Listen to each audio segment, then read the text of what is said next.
Hey students, it's so good to see you tonight. We're so glad that you're tuning in to join us. We're starting youth group, a brand new series called LoveHate. And the reality is we live in this world where we use the word love and hate pretty loosely. I mean, for example, you may say, I love Lucky Charms, but I also hate Justin Bieber, right?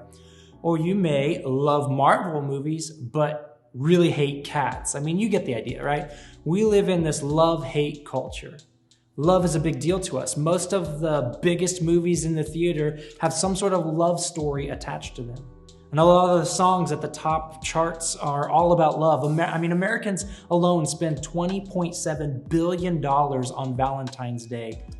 In the church, we talk about how much God loves you and how you should love one another. But on the other hand, we live in a culture that loves to hate on other people and ideas. I mean, we make fun of celebrities, we bash TikTok stars, we even hate on people in our own lives, right? We may not say it out loud, but most of us have opinions about everything and even about everyone. So if love is such a big deal, then why does hate, especially hating on people, seem like such a natural part of our lives? I mean, it's everywhere. There's a lot that we could say about the different ways that people hate each other, but because we are limited on our time together, tonight what I want to do is talk on one specific thing, and that's this: gossip. Now, before you roll your eyes and think, man, those people are the worst, I hate anybody and everybody who gossips on other people, let me just listen to me for a second. Because here's the thing, adults are just as bad at this, maybe even worse than teenagers. But you have to admit that high school and middle school, those are places where gossip takes place as well. I mean, am I right? Let's think about it. School is boring, right? And talking about people makes things interesting. Because everybody is talking all the time, it's easy for people's worst moments to somehow come up in the conversation. And I know you may be thinking, man, I don't talk about other people. Other people do it all the time, but let's be honest. The truth is we all do. When it comes to gossip, we all need to take a look in the mirror and ask ourselves if we contribute to this form of hating. I mean, with all the things that we have going on in our lives, with being as busy and even as cooped up as we are right now, it's easy for us to spend our precious time talking about other people. And so why do we have such a strong attraction to trash talking or gossiping or spilling the tea about other people? I think there's a few reasons, a few big ones. For instance, it could be our insecurities. I mean, if we can point out what's wrong with other people, it sometimes helps us feel good about what we feel insecure about in our own selves. It's easy bonding. I mean, come on, is there a better way to get in with a group of people than by sharing some key information on someone else and connecting through that kind of conversation? I think it's also fun sometimes. Like, it's highly entertaining to be the first person to know the details or to be in the middle of breaking news about somebody. There's this competitive advantage too. Sometimes we just want to look our best. And so if we can just casually mention how not so great someone else is, just to show how much better we are, then sometimes we do it. Sometimes we gossip because we just want to tell the truth, right? Like somebody's saying something about somebody else that isn't quite all true. So we think it's okay to let them know what the real story is. And so we just tell the facts, or I'm just telling it like it is. And I think there's also sometimes innocent intentions. Like sometimes we have really good friends that we just share everything with. And sometimes everything includes everything about everyone else, especially their bad decisions. So like I've already mentioned, gossip is not just a high school thing. It's a people thing. Adults struggle with it as well. Adults, teachers, coaches, maybe even your parents share in this same struggle. And it isn't just a guy thing or just a girl thing either. It's all of us. We all struggle with this. I mean, we may call it different things like trash talking or spilling the tea or whatever you call it these days. But when it comes to gossip, we're all part of the conversation. There's shows, there's podcasts, there's YouTube channels dedicated to gossiping about hating on other people. And social media has made this even easier to do. There are celebrities who are famous, just literally famous, because people gossip about them. They haven't released an album, they haven't acted in a movie, they haven't invented anything world-changing, but somehow they're a trending topic all the time, right? So what a weird time we live in. But isn't it true also that gossip is naturally accepted part of our culture? There's something inside all of us that although it's accepted, we know it's not right. I mean, if you've ever talked badly about, or if you've ever been talked badly about, you know just how terrible that feels. It's no fun to be the subject of other people's conversations, especially when they don't have all the details. They don't even know you. I mean, for me, I can tell you that the time when I want people talking about me behind my back is if they're complimenting me. Anything else, it hurts. And so everyone knows that gossip is bad, even when it's about them. But in a culture like ours, a culture that loves to hate on people, how is it even possible to stop? So I want to spend some time talking about this tonight. And the good news is, someone who lived thousands of years ago has written something, maybe even the best advice on this particular topic. His name's Paul. He's one of the most famous Christians ever. You probably know him. His life was dedicated to starting churches and telling other people about Jesus. I mean, he would often write letters to the churches that he had planted, and eventually most of those letters became what we have called books of the Bible. One of those letters was a letter to the church in Ephesus, which was a bustling port city full of culture, diversity, and even religions. I mean, it was a town that was full of a bunch of people with a bunch of differences. So this type of setting was the perfect place for gossip. I mean, there was plenty to talk about, plenty to disagree on, plenty to judge. And in fact, for the people that Paul wrote to, they were Jesus followers. It would have been easy for them to judge what they saw in the people of that town. And it would have been easy, super easy for them to gossip. But Paul wanted Christians in Ephesus to think and operate differently than the rest of the culture. And so in his letter to them, as followers of Jesus, living this unique life, he says this: "Do not let any unwholesome talk come out of your mouths."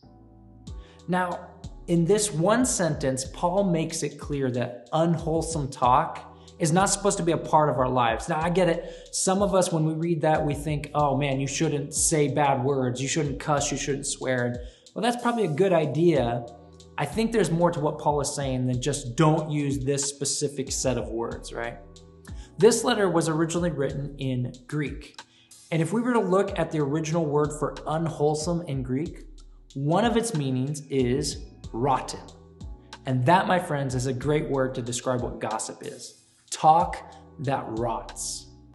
Talking trash, gossiping, it rots our friendships, it rots our relationships, it even rots our own reputations. I mean, this isn't what we want to produce in our lives, is it? I mean, we don't want to be known as people who have this rotten vibe to us. When we talk about people or participate in anything while someone else does, I mean, we're actually contributing to the rotten culture and things that go on and the things that matter to us around and people around us. In fact, not only does it rot things around you, it might actually be an indication of something unwholesome inside of you. Just think about this. Jesus talked about this. He said, it's not what goes in your body that defiles you. You're defiled by what comes from your heart. So according to Jesus, what comes out of you says a lot about what's within you. And so when you gossip, it shows something about you. More than the words that you speak, it's about the motivation that causes you to say certain things or participate in certain conversations. And so it becomes really an issue of your heart. And so Paul, when he talks about this, he gives us this alternative to unwholesome gossip. He says this, remember, don't let any unwholesome talk come out of your mouths, but only what is helpful for building others up according to their needs, that it may benefit those who listen. In other words, if you choose to put the needs of others ahead of your own, You'll think about them before you speak about them. And if you choose to build others up, as Paul says, when you care for their needs and when you help them, you choose words that benefit them instead of words that bash them. Now, I get it. It's a lot easier for me to say that than to actually do it. And in a world where hating on people is literally all around, it can be actually even a career path for some. It's hard to be that guy or that girl that chooses wholesome over unwholesome. But it's also one of the best decisions that we can make. Why? Because what you say about others says a lot about you. I mean, think about it. You know people who trash talk their friends, they spread rumors, or they always have this mean joke to say about somebody.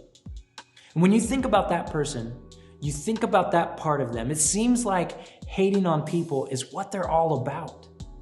And you probably know people who are the opposite, who refuse to hate on people, who love to walk out of the room when somebody else is gossiping. Chances are when you think about them, it's pretty positive. And it's easy to respect people like that. So when it comes to your conversations, it really is a question. It isn't a question about what to say or what not to say. The real question then is this: what do you want to be about? What do you want to be about? Do you want to be known as someone who loves others? Or do you want to be known as a hater? Do you want to be known as someone who trashes people or builds them up? You see, the good news is that you and I have a choice. You get to decide who you want to be and what you want to be known for. And for those of you who follow Jesus, that's why God gives you the power of His Spirit to be different. He wants His people to be known for love and not hate. Just because gossip is fun, just because it's normal, it's kind of hilarious, doesn't mean that it's worth it for us to participate.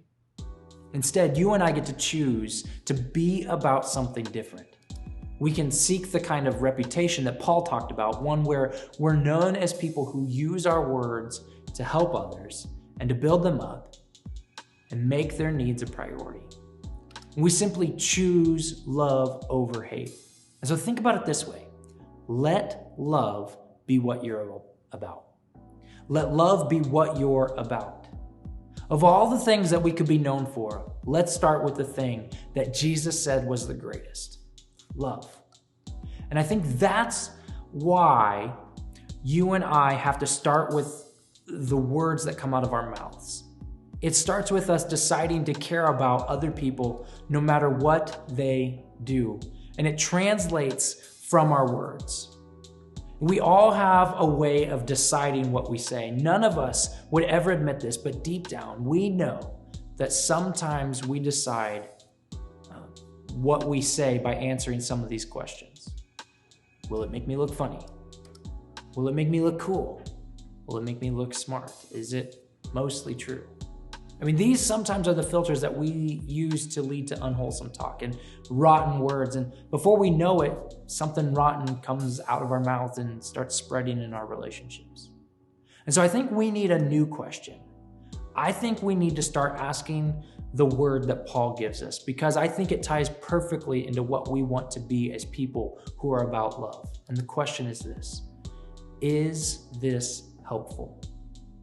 So before you and I say anything, we should use that question. In fact, we can put it into practice right now, immediately. When we leave here today, when we go to our small group in just a few minutes, when we start today, when we get back home with our families and all of that, we can start asking these questions. Will these words be helpful? Will they build others up? Will they make someone's life better? You see, when we use that filter of, is it helpful? It makes a difference in the way that we talk. And it doesn't matter if the story is true. It doesn't matter if the joke is funny, if the tea is particularly good. If it isn't helpful, it isn't worth our words. So if we choose to be all about love and we use that filter, is it helpful? The words that we should or shouldn't use will become pretty clear. And it's actually pretty amazing how practical that filter is when Paul wrote about it thousands of years ago in our world today. So I want you just to imagine for a moment how different this place would be if every one of us started to choose to live this way. If we chose to let love be what we're about.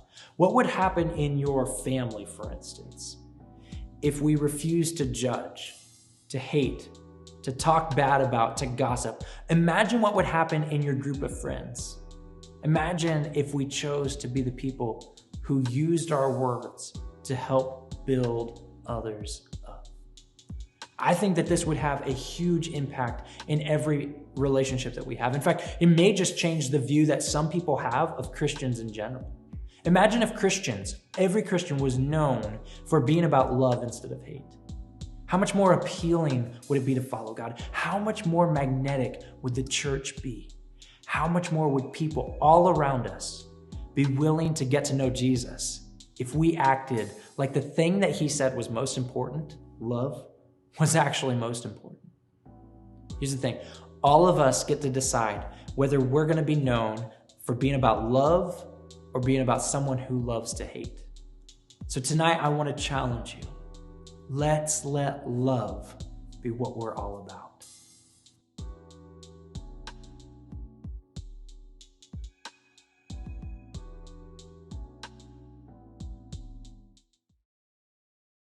Hey, before we go, I'm going to dismiss us to our Zoom small groups tonight. So as you are logging off of this, I encourage you to get into our Zoom session. I've sent the text link out, so make sure that you log in through that text link through our Remind app. If you don't have the link, call me, message me, do whatever you need to do to get in contact with me or one of your small group leaders. We love to continue the conversation in our small groups in Zoom.